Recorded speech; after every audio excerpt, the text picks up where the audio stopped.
Така, продължавам. С какво? С комплект. Не, гривничките, добре. Започваме с тази бомбонена гривна.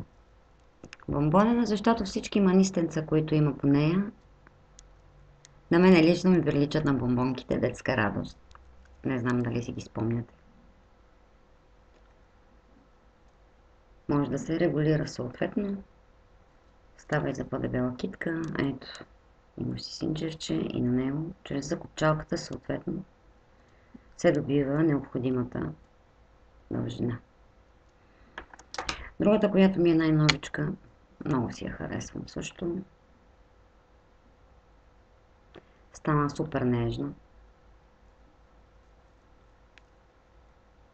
Тя е с любимия ми розов кварц плюс седев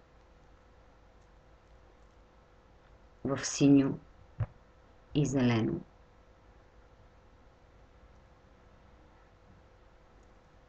Гривничка.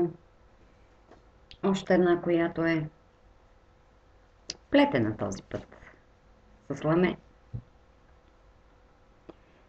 Чудесно бижу за по-студените дни. Така. Още една кожа и алуминиева бижутерска тел. Както казах, вече много обичам да комбинирам материали. Харесва ми ефекта. Ето накрая си има слънче за късмет и перлички. Така. Една тип бразалет. Невероятно също. Адаптира се. Перфектно. Така.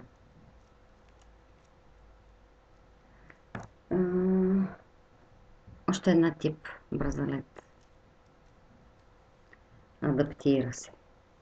Перфектно. Виждате ли? Добре, да направим така, за да видите.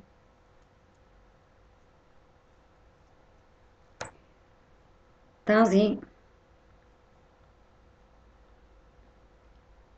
е много красива. Отдолу е направена по този начин. Също може да се адаптира. Много здрава. Ето, погледнете каква красота.